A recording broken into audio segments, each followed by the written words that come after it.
Though only a small amount of metal, it is a weapon of great strength and elegance. Nor is it just a weapon. It is an instrument of which beauty is demanded.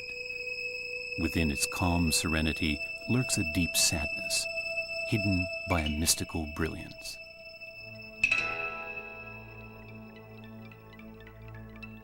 Once born, each Japanese sword possesses a destiny. It must not break or bend. It must cut like a knife through butter. When samurai warriors donned their swords, they required them to look exquisite. A sword not only had the utility of a weapon, but also made a fine possession.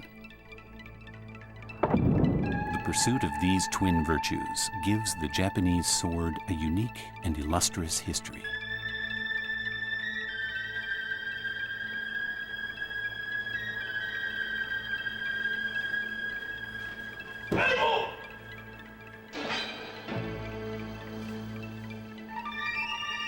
A samurai staked his life on his sword.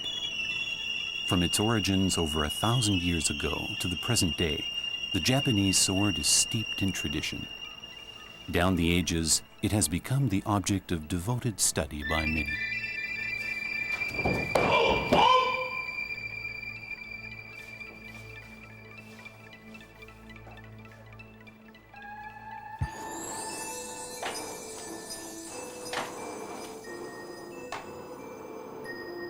Yoshindo Yoshihara, swordsmith, 54.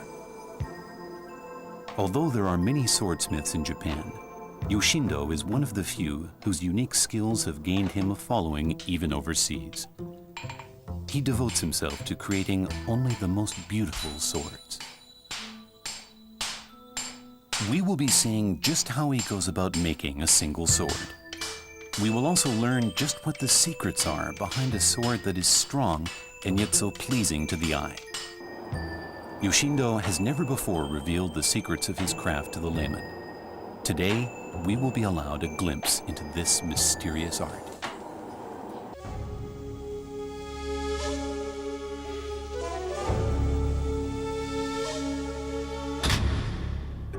The art of Japanese sword making reached its pinnacle at the beginning of the 13th century during the Kamakura period. Modern swordsmiths aim to emulate the incredibly high standards of those times. The secret of a Japanese sword's strength lies in its dual composition.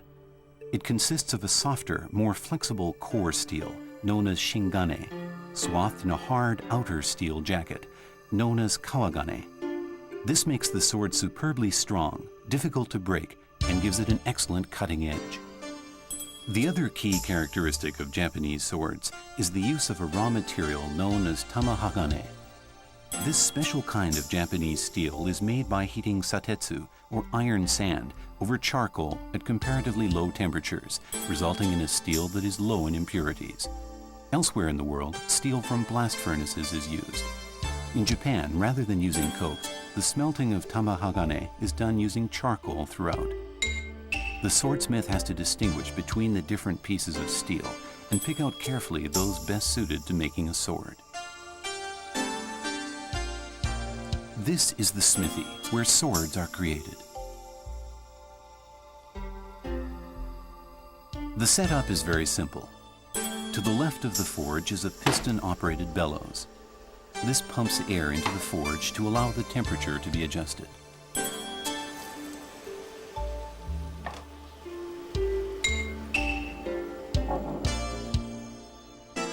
These are the tools needed in making a sword.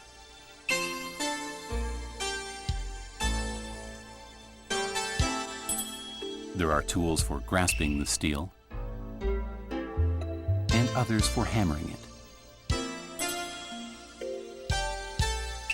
A special kind of pine charcoal, known as matsuzumi, is used as a fuel for the forge because of its ability to produce a lot of heat. Yoshindo performs a traditional fire lighting ceremony typical of a swordsmith. First, he hammers a plain iron rod down to a sharp point.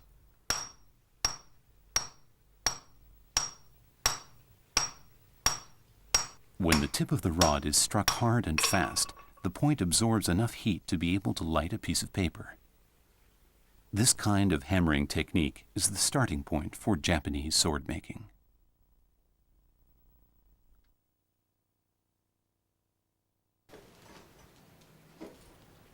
Using this flame, he lights the forge.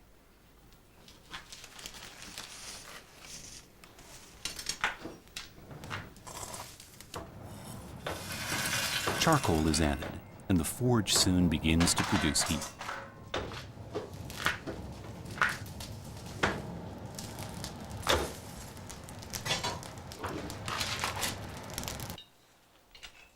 Yoshindo places the tamahagane in the forge, the first step of making the kawagane steel jacket.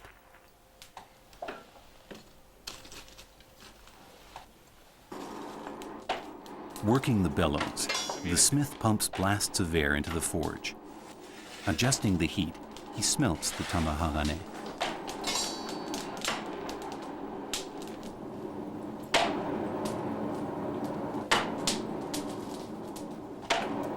A single Japanese sword typically weighs between 750 and 950 grams.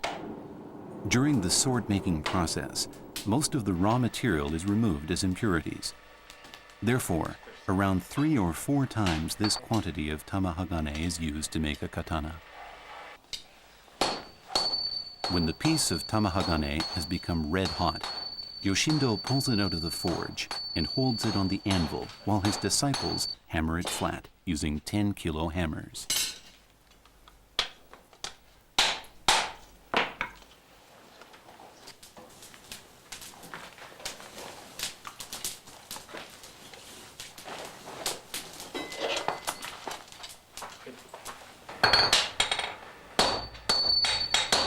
The hammering is repeated several times. With Yoshindo tapping out directions, the tamahagane is quickly made flat. During this process, the impurities within the steel rise to the surface and can be hammered out.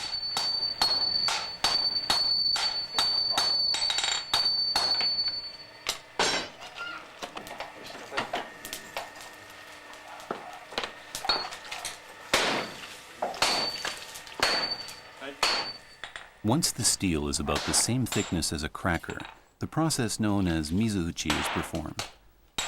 Water is sprinkled underneath the steel wafer, and it is hammered once more. The combined effect of the steam and the shock induced by hammering causes the surface to peel off. Impurities disappear. This part of the operation, known as shitagoshirai, or foundation forging in Japanese, is critical for removing as many of the impurities as possible before proceeding to the next stage.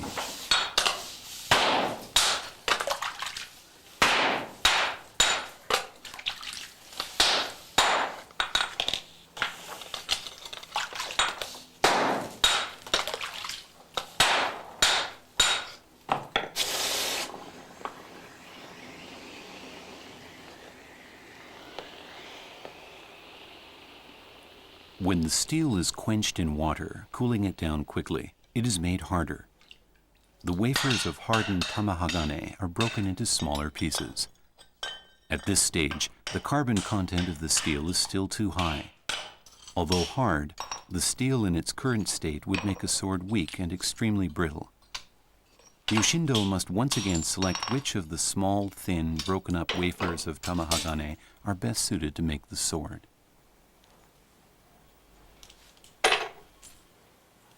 断面がきれいに割れてますね。こういうのはだいたいこのくらいのものっていうのは炭素量が 1% から 1.23% あります。ですからまあ革金用に使います。こっちの方はですね、炭素量が低くて柔らかい鋼なのでなかなか割れません。ですからこういうふうに断面が、ちょっと黒ずんだりこう折れ曲がったりきれいに割れてないんですね。こういうものは新金用として使うんです。これだけ違いますからね。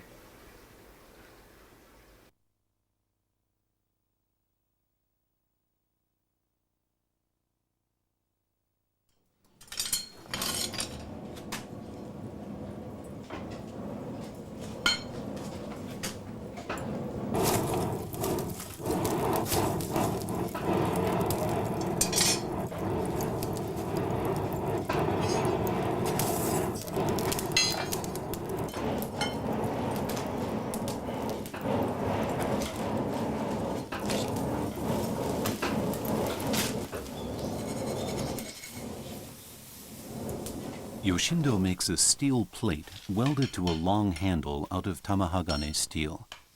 Together, these are known as the tekogane.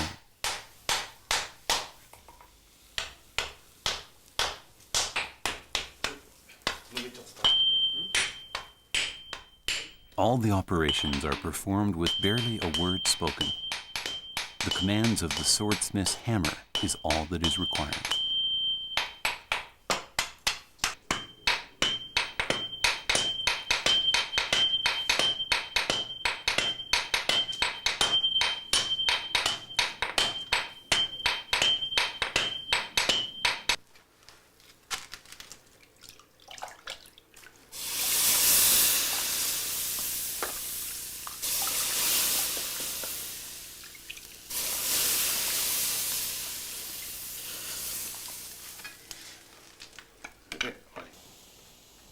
In due course, the tekogane plate will itself become part of the sword.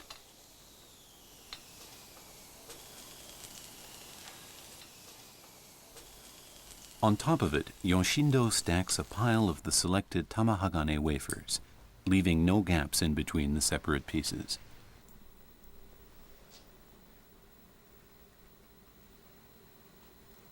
To make a sword strong and flexible, the steel must be completely uniform throughout the length of the blade. To achieve this, many layers are squeezed together in the forging process.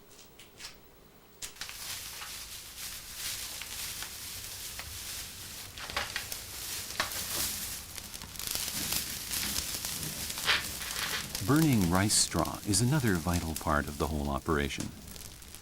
The black rice straw ashes, known as warabai, are wrapped around the steel during forging to prevent overheating, which would result in too great a loss of carbon.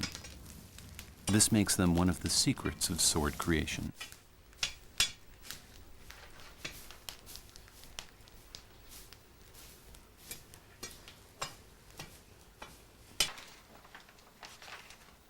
The steel wafers are skillfully arranged on top of the tekogane plate to make a block of steel. To prevent the wafers from spilling over, collapsing, or falling off, the smith carefully wraps the block with wetted Japanese paper.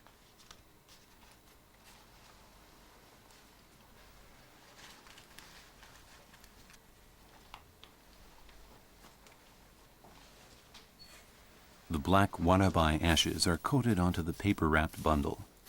This helps compensate for the loss of carbon that occurs with heating.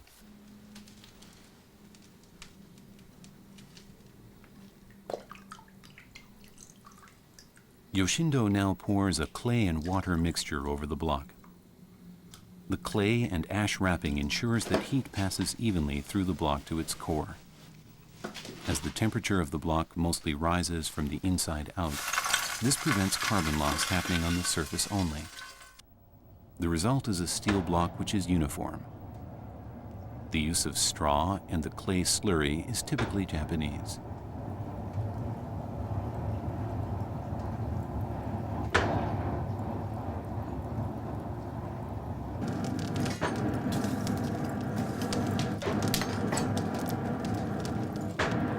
The next step in the process is known as tsumiwakashi in Japanese, which literally means piling up and boiling. Yoshindo places the steel block in the forge and heats it slowly, adjusting the air with the bellows. Since different temperatures act on various materials to produce differing kinds of swords, the process demands a combination of intuition and experience.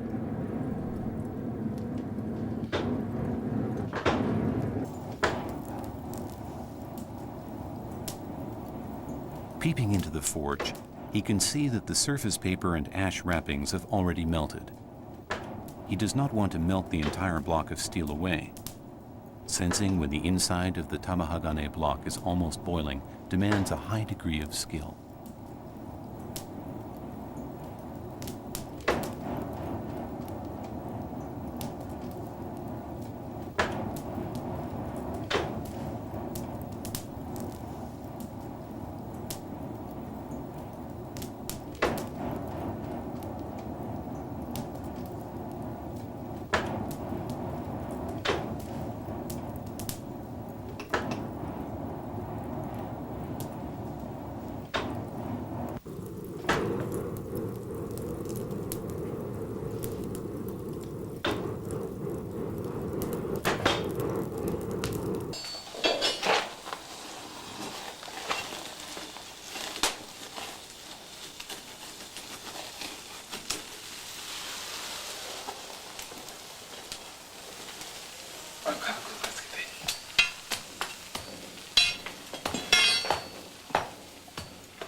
Once the layers of tamahagane have been compacted, the block is rewrapped and placed in the forge once more.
The rhythm of Yoshindo's small hammer tells his disciples wielding the large hammers how hard and fast they should hit the steel.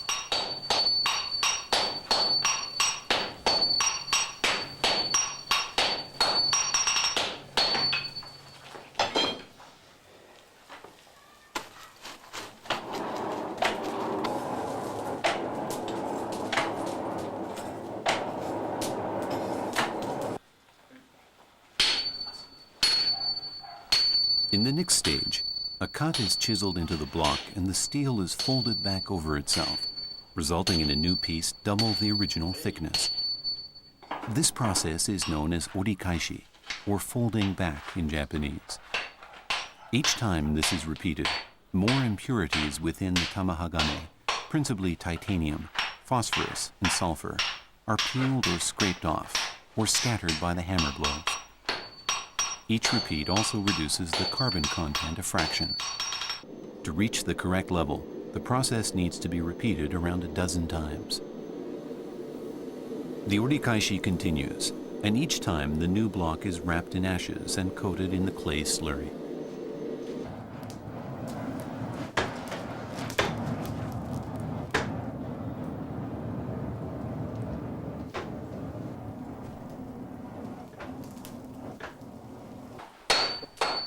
The block is stretched by hammering it to double its original length before folding.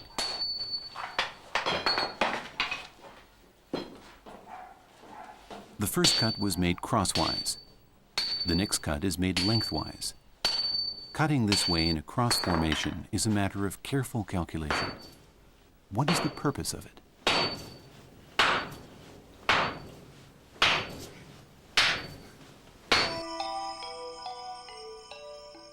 Experimenting with this clay model illustrates the principles involved here. The flattened wafers of tamahagane all differ in their precise carbon content. Thus, when stacked, heated, and then hammered, the parts meld, and the whole gains even greater strength. Hundreds and thousands of thin steel layers pile up on top of one another and become enmeshed, creating a dense structure. With every repeat of orikaishi, the number of layers doubles. After the 10th time, the steel consists of 1,024 layers or more. After polishing of the final blade, these different layers show up in an exquisite surface pattern known as the sword's jihada. In the folding lies the secret to the sword's combination of strength and beauty. The swordsmith's individuality is strongly reflected in the interplay of colors and textures in the final sword. The jihada, in particular, is an important way of differentiating between the work of different craftsmen.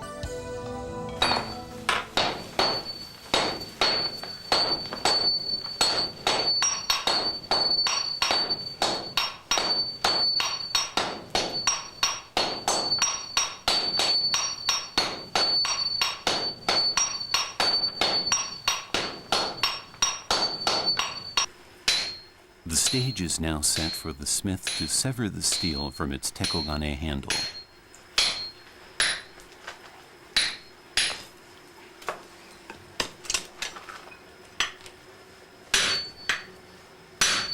The hard, toughened steel is bent into a U shape, which becomes the sword's outer casing, or jacket, the kawagane.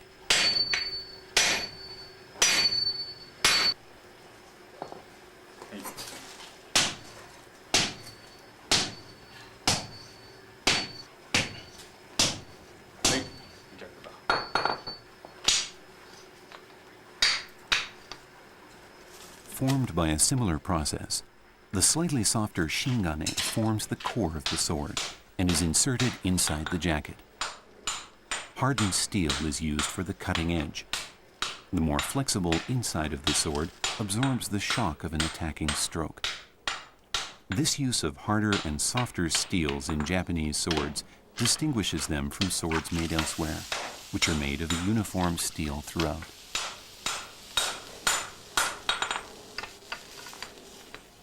The key point here is that the swordsmith assembles the different forged kawagane and shingane layers of the sword so that the grains of each run at right angles to one another.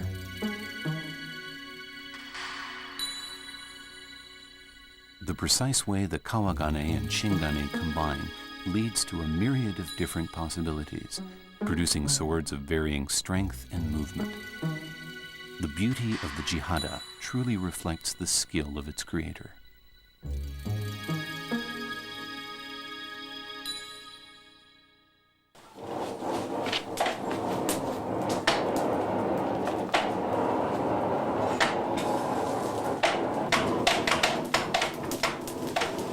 The initial forging is now complete.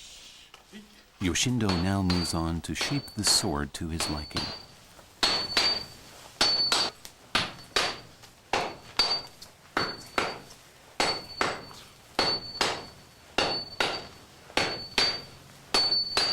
The composite steel blank used as the basis for the sword, incorporating both the kawagane jacket and the shingane core, is known as the tsunobe in Japanese. Yoshindo puts the combined bar into the forge, taking care not to heat it too much.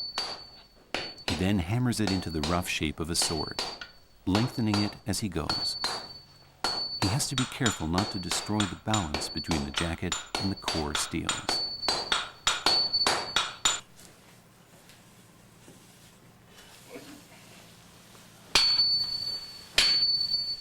By separating the tsunobe from the tekogane rod, he creates the piece that will become the final sword.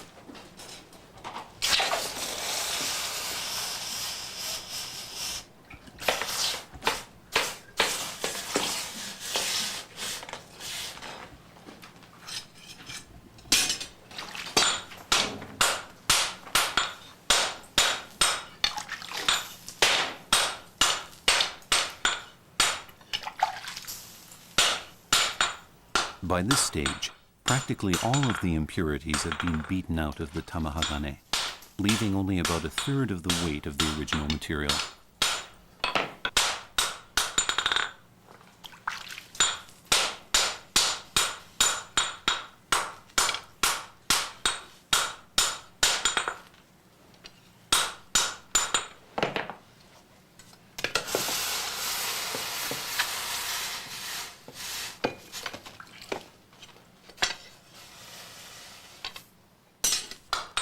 Here, Yoshindo forms the tip of the blade.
The process of shaping the blade out of the sonobe and giving it curvature is known in Japanese as hizukuri.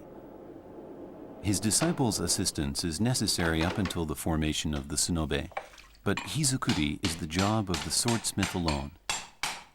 He proceeds with a conceived shape in mind. This part of the process brings all his senses and technique to the fore.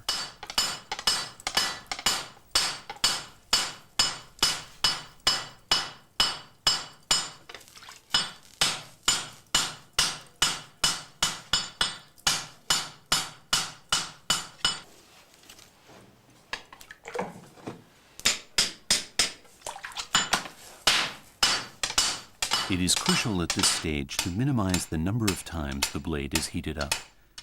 Yoshindo must move with lightning speed to prevent any more carbon leaching out of the blade. Conserving the steel is a vital skill. The smith must prevent the sword from cooling or impurities from adulterating the sword. Producing an attractive jihada on a blade surface is a sign of fine craftsmanship.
The actual curvature of the sword is not manifest until later, when the edge of the blade is hardened. This makes it very difficult to imagine exactly how curved it will turn out to be. The swordsmith must use his experience to determine his sword's final shape, and thus its elegance.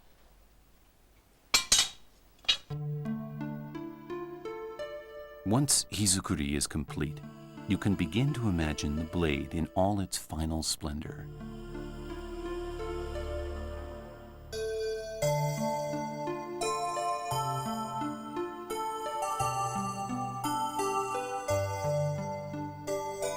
The shape of Japanese swords changed over the ages as methods of waging battle changed. These different styles and methods of use have all added to the complexity of the Japanese sword-making craft.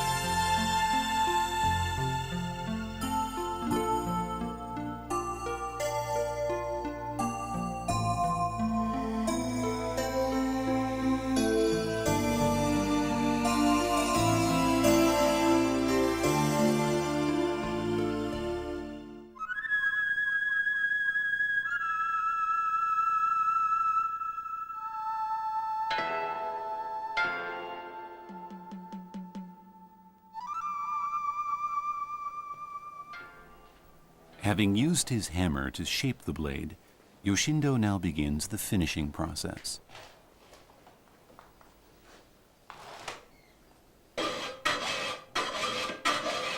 First, he does a rough filing. This determines the blade's frame.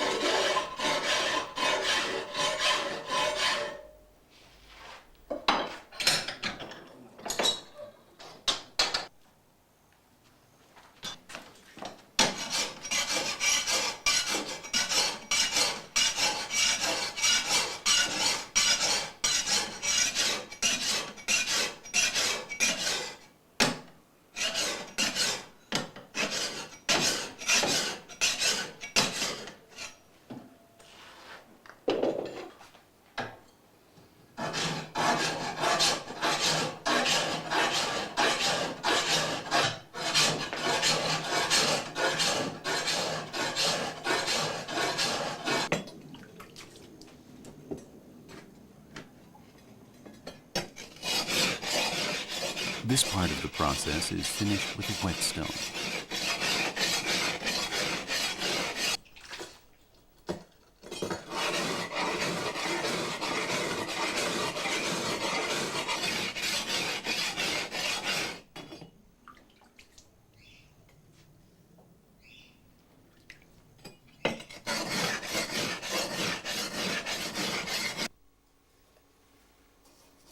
All surface oil is removed using an ash water solution, and the blade is then dried thoroughly.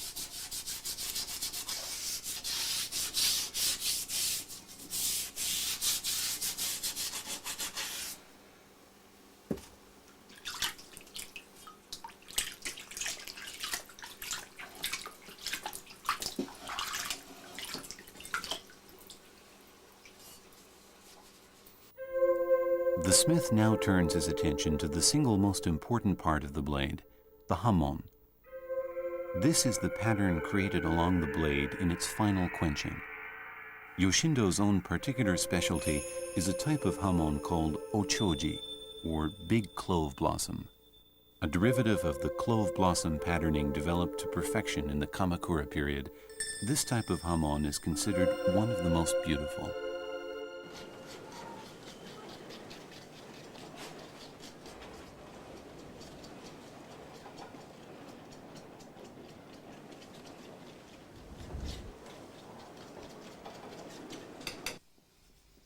To make a hamon with this wonderfully variable pattern, a special clay is used. The adhesive clay is made out of a mixture of charcoal, pulverized whetstone, and other ingredients. The exact proportions are the smith's own personal secret.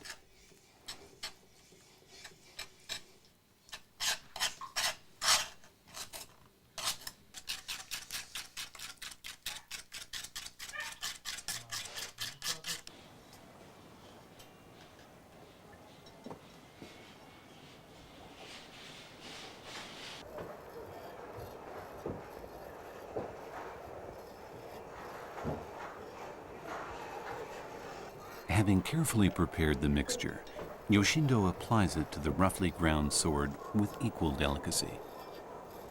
The clay is painted onto the blade in a thin layer. Once it is dry, it will be fired. The precise details of this process of making the hamon, called tsuchioki, or placing the clay in Japanese, have been a closely guarded secret of Japanese swordsmiths since time immemorial.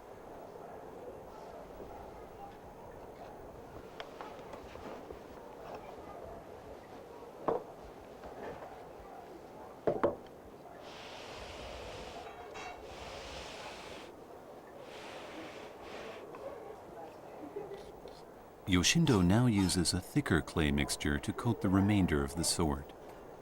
This coating is to ensure that the blade does not heat up too much and overharden.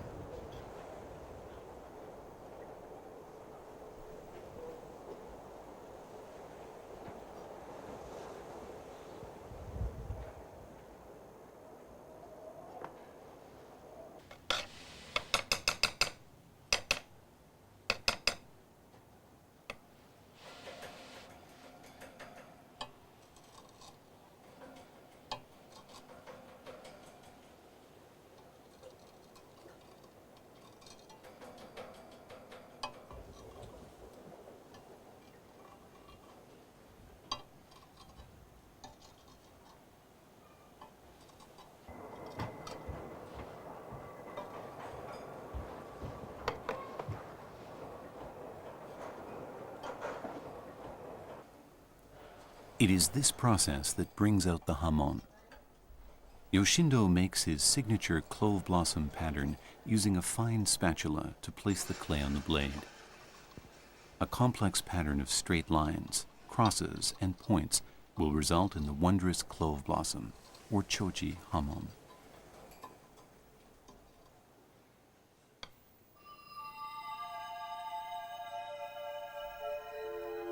The tsuchioki process for the clove blossom hamon is now complete. Exactly how the hamon is created is still something of a mystery, however.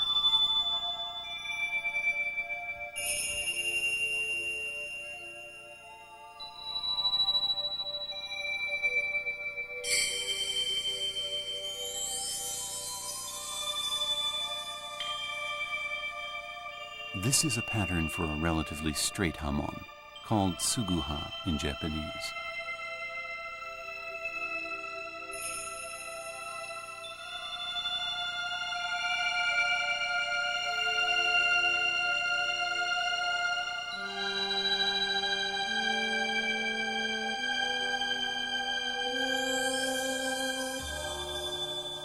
This hamon is known as the notare pattern and is famously attributed to the master swordsmith Kanemitsu Bizen. Its slightly irregular patterning gives it a peculiar beauty all of its own.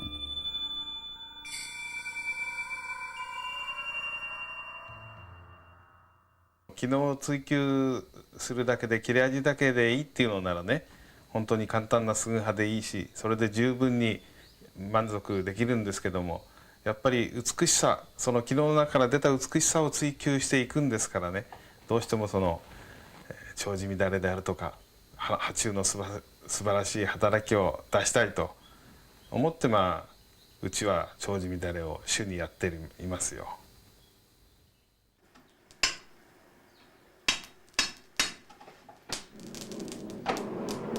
Finally, we come to the yakiide process of hardening the edge. This is where the sword's underlying elegance is brought out in an instant. Small pieces of matsuzumi charcoal are used to ensure the clay coating does not peel off. Yoshindo takes great care to ensure the heat of the forge is as even as possible.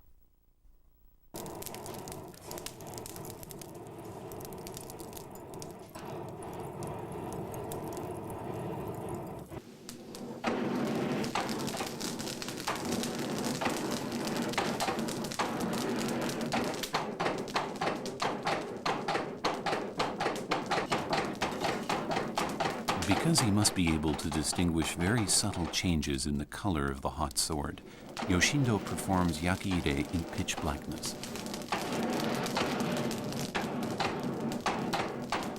Carefully passing the sword through the forge with one hand, he pumps air into the forge. Each push of the piston changes the forge temperature, and this has to be judged by the color of the sword. Maintaining the temperature between 725 and 780 degrees Celsius, Yoshindo ensures that the sword is heated evenly all round.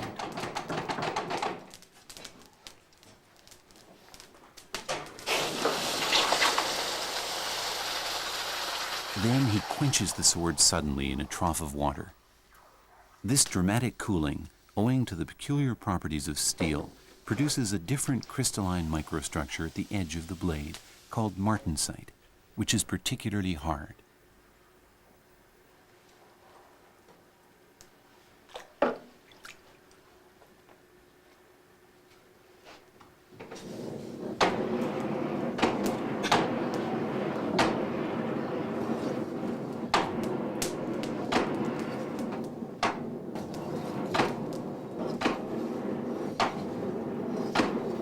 Yoshindo lightly passes the blade through the forge a second time.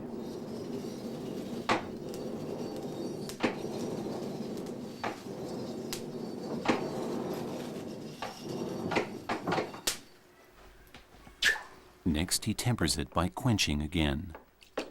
This relieves stress in the hardened edge and ensures the entire blade remains flexible and strong.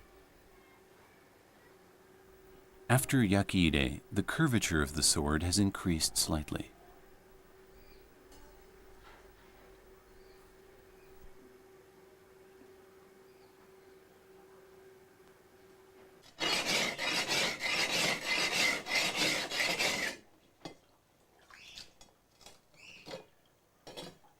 After further treatment to clean off the clay, we reach the crucial moment when the hamon is revealed.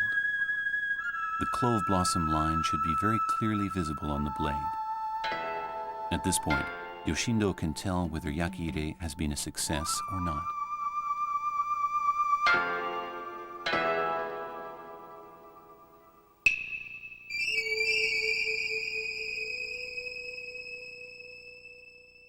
「刀の幅はいろいろあって一概に申せませんけどね、割合としましてはね、元身幅に対してこの先の身幅は、70% ぐらい。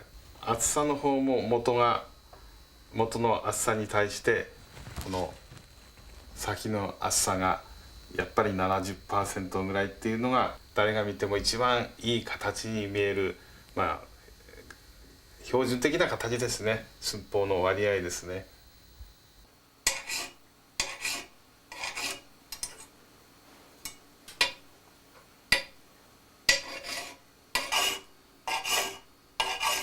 The blade's tang, called nakago in Japanese, is the part of the sword where the swordsmith carves out his signature marks.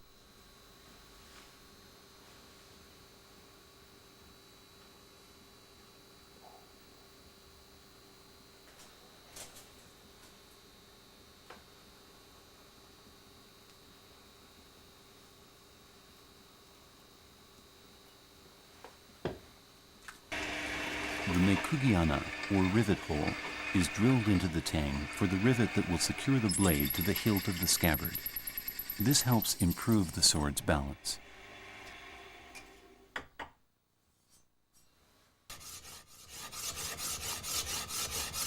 The job of the polisher is to bring out the smith's intended hamon and make the jihada look as good as possible. He helps to breathe life into the sword and bring it to its final state of sparkling brilliance.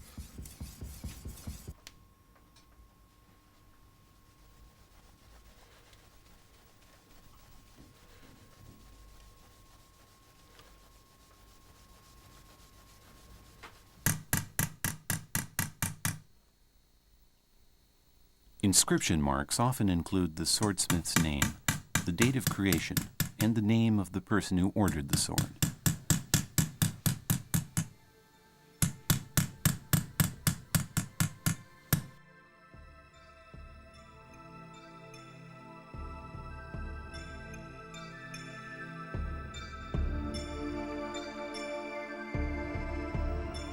The Japanese sword can be thought of having arisen out of the natural desire of every warrior to wield a marvelous weapon in battle.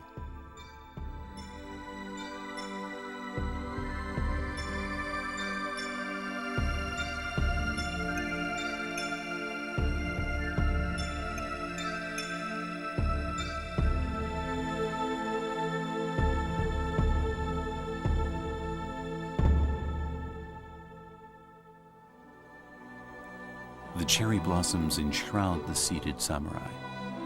The grace with which they fall mirrors the warrior spirit. Since ancient times, the Japanese have revered both the samurai and the cherry blossoms as the ultimate in grace and refinement.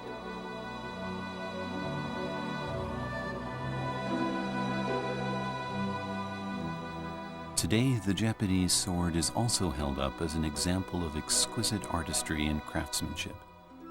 In ancient times, we know that it was used as a potent weapon.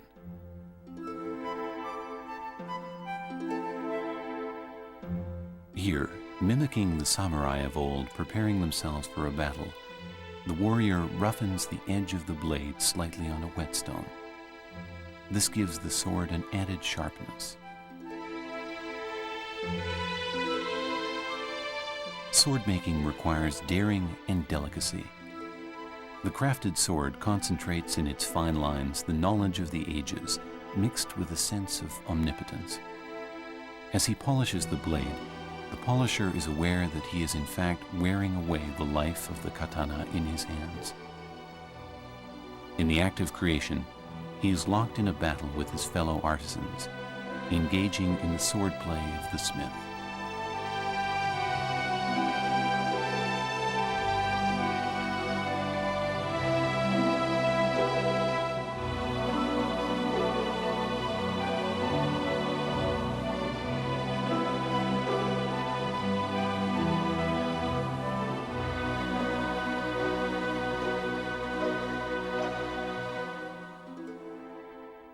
It is not enough merely to cherish the beauty of a Japanese sword. It is a weapon in which one entrusts one's life. It is naturally drawn to the battlefield. Once there, the warrior must wield it resolutely, to kill if necessary. If he falls gracefully. It is perhaps impossible to touch the real, secret beauty of a Japanese sword until one comprehends the spirit of the samurai and the solemn Bushido oath he bears in his heart.